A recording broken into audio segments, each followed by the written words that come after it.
Hello.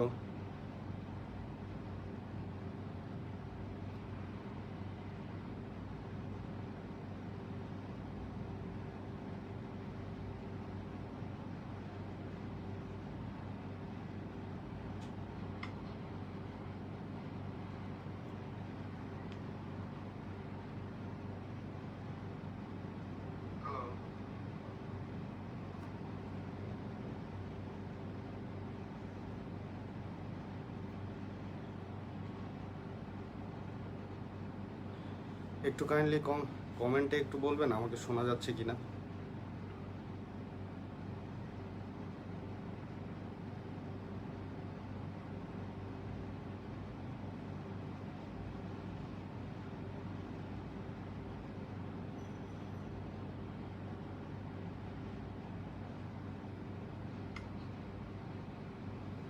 একটু kindly কমেন্টে একটু বলবেন আমাকে শোনা যাচ্ছে কিনা।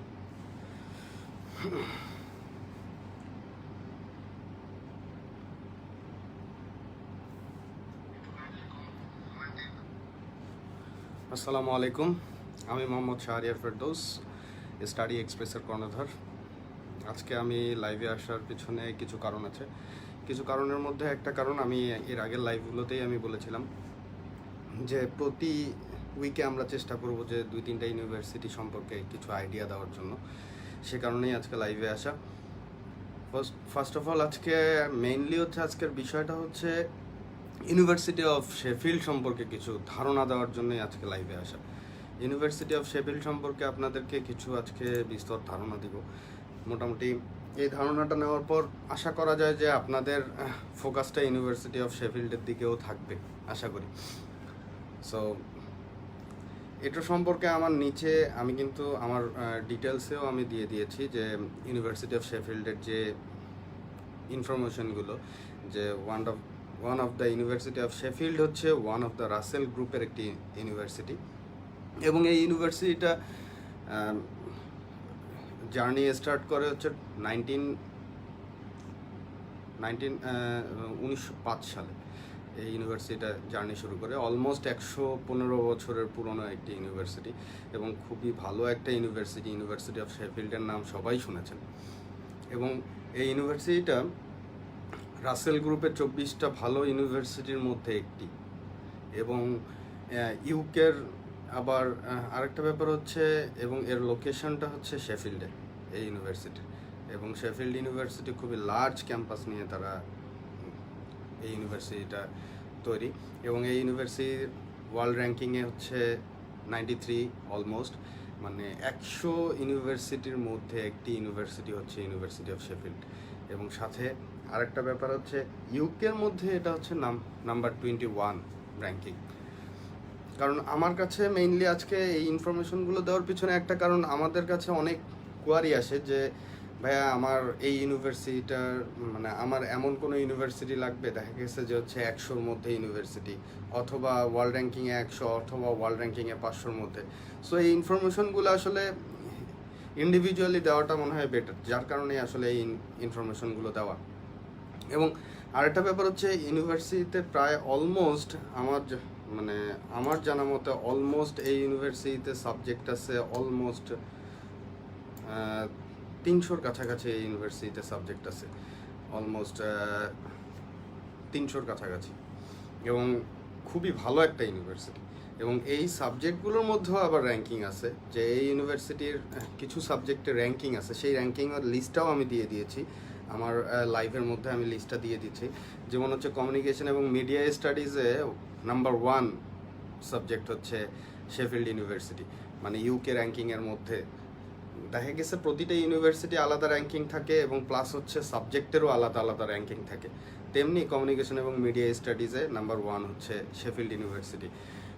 ম্যাটেরিয়ালস টেকনোলজি সাবজেক্টে হচ্ছে নাম্বার 2 র্যাঙ্কিং, এবং আর্কিটেকচারে নাম্বার 3, অ্যানাটমি অ্যান্ড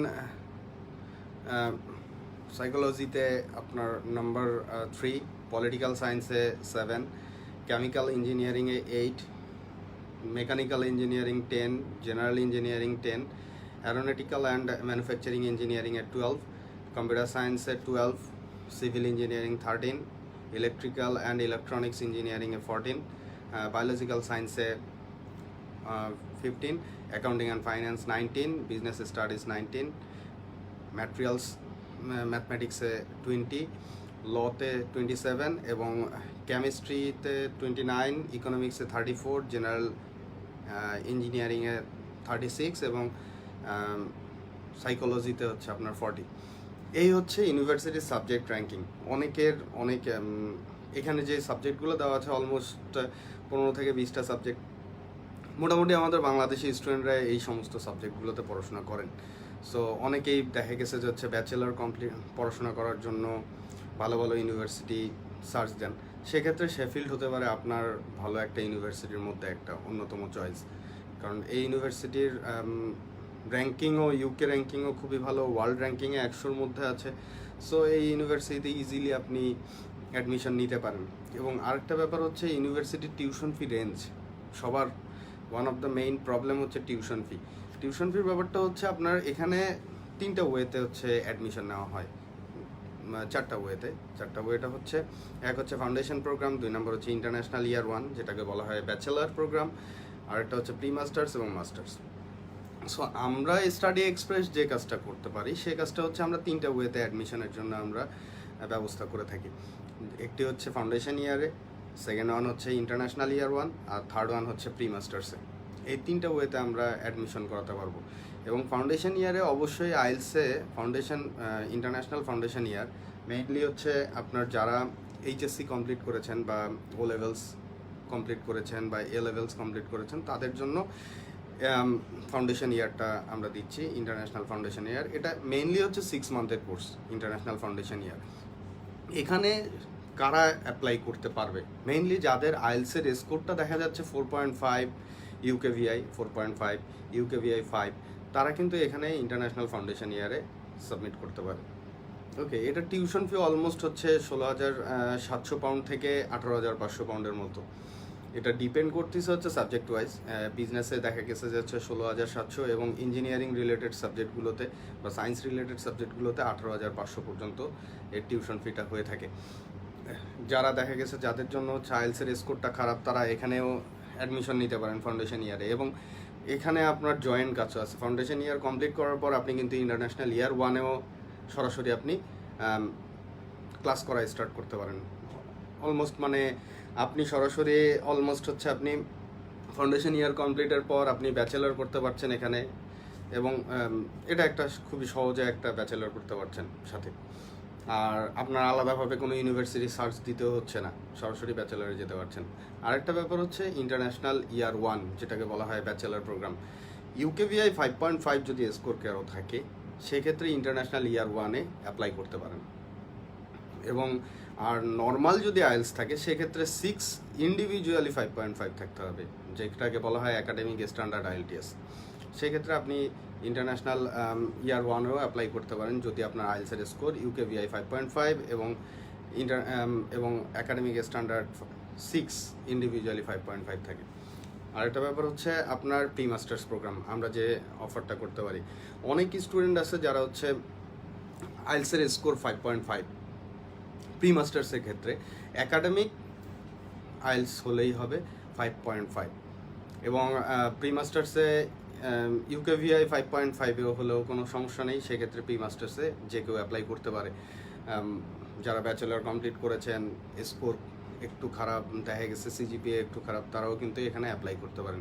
এই অ্যাপ্লিকেশন প্রসিডিউরের মধ্যে একটা ব্যাপার থাকে যে হচ্ছে আমাদের কোনো টেস্ট আছে কিনা।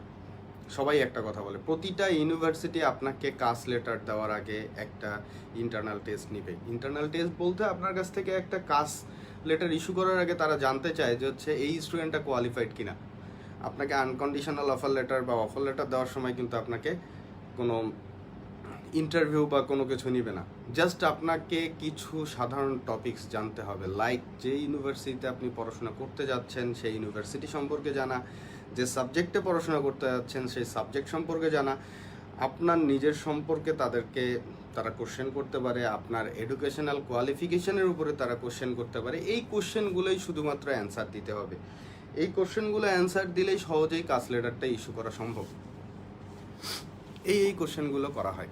এবং আপনাদের যদি এই ইনফরমেশনগুলো নিয়ে আসলে মেইনলি হচ্ছে শেফিল্ড ইউনিভার্সিটি নিয়ে আমি আজকে ইনফরমেশনগুলো দিলাম। এবং এখানে আরেকটা ব্যাপার হচ্ছে, আপনাদের যদি কোনো ইনকোয়ারি বা কোনো কিছু থাকে আপনারা আমাদের কমেন্ট বক্সে আপনারা কমেন্ট করতে পারেন, আমরা কমেন্টের অ্যান্সারগুলো আমরা দিয়ে দিব। আপনারা চাইলে সরাসরি আমাদের ফোন নাম্বারগুলোও নিচে দেওয়া আছে, আমাদের ফোন নাম্বার, সেই ফোন নাম্বারেও আপনি ফোন দিতে পারেন। আপনারা চাইলে হচ্ছে আমাদেরকে মেইল করে আপনার ফাইলটা অ্যাসেসমেন্ট করতে পারেন যে আমরা কোন ইউনিভার্সিটিতে অ্যাপ্লাই করতে পারবো, কোন কোন ইউনিভার্সিটিতে কোন ওই ইউনিভার্সিটির র্যাঙ্কিং। আমরা কিন্তু যখন কোনো স্টুডেন্ট আমাদের কাছে অ্যাসেসমেন্টে তারা মেইল করেন, অবশ্যই সেই স্টুডেন্টকে আমরা সমস্ত ইনফরমেশন দিই। ফার্স্ট ইউনিভার্সিটির নেম, সেকেন্ড হচ্ছে ইউনিভার্সিটির কোন কোন সাবজেক্টে অ্যাপ্লাই করতে পারবে, থার্ড হচ্ছে ইউনিভার্সিটির কোন কোন ইনটেকে অ্যাপ্লাই করতে পারবে, ফোর্থ হচ্ছে ইউনিভার্সিটির তার সাথে তার আইএলসের স্কোরের সাথে ইউনিভার্সিটির রিকোয়ারমেন্ট এটা ফুলফিল আছে কিনা সেটাও আমরা পর্যন্ত বলে দিই। এবং ফোর্থ হচ্ছে আপনার টিউশন ফি সম্পর্কে জানাই দেই। ফিফথ হচ্ছে ইনিশিয়ালি কত টাকা ডিপোজিট করতে পারবেন, কত পাউন্ড ডিপোজিট করতে পারবেন সেটাও পর্যন্ত আমরা জানাই। সিক্সথ হচ্ছে আমরা ইউনিভার্সিটির র্যাঙ্কিং পর্যন্ত আমরা জানাই দিই। সো ফুল ইনফরমেশনগুলো আমরা কিন্তু স্টুডেন্টকে দিই। সো আপনারা যদি আমাদের মাধ্যমে অ্যাপ্লিকেশন করতে চান সেক্ষেত্রে আমাদেরকে সরাসরি আপনারা আমাদের ফোন নাম্বারে কন্ট্যাক্ট করতে পারেন, ভায়া হচ্ছে আপনারা ইমেলে কন্ট্যাক্ট করতে পারেন, ভায়া হচ্ছে আপনারা আমাদের সরাসরি অফিসে আসতে পারেন। আমাদের ঢাকা ছাড়াও আরও 2টি ডিভিশনে আমাদের অফিস আছে। ঢাকা অফিসটা আমাদের ধানমন্ডিতে, সিলেট অফিস আছে, সিলেট অফিস হচ্ছে দরগা গেটে, যেটা হচ্ছে সাময়িকভাবে এখন বন্ধ আছে, কারণ হচ্ছে কোভিড-19 কারণে দরগা গেট টোটালি অফ করে রাখছে তারা। সো আপনারা চাইলে আমাদের সিলেট অফিসের কন্ট্যাক্ট নাম্বারে কন্ট্যাক্ট করতে পারেন। আর রংপুর অফিসও আমাদের ওপেন আছে, রংপুর অফিসেও আপনারা সরাসরি রংপুর অফিসের নাম্বারে কন্ট্যাক্ট করতে পারেন, অথবা আমাদের মাধ্যমেও কন্ট্যাক্ট করলেই হবে, রংপুর অফিস সরাসরি আপনার সাথে কন্ট্যাক্ট করে নেবে। এই হচ্ছে আর সবার মাঝে একটাই কোশ্চেন যে হচ্ছে সামনে আমরা এম্বাসি ফেস করতে পারবো কিনা, এম্বাসি কবে খুলবে, আর ভিএফএস কবে ওপেন হবে। ইনশাল্লাহ হোপফুলি এই মাসের মধ্যে আশা করা যায় যে হচ্ছে ভিএফএস ওপেন হওয়ার সম্ভাবনা বেশি। এখনও পর্যন্ত আমাদের কাছে নিউজ আসেনি, নিউজ আসলে অবশ্যই আমরা নিউজটা জানাবো। এবং আশা করি ভালো থাকবেন, সুস্থ থাকবেন, এবং আপনাদের কোনো কোয়েশ্চেন থাকলে আপনারা আমাদের সাথে সরাসরি যোগাযোগ করবেন। এই আশাই থাকলাম, ভালো থাকবেন। আমি মোহাম্মদ শাহরিয়ার ফেরদৌস আজকের মতো বিদায় নিচ্ছি। আল্লাহ হাফেজ।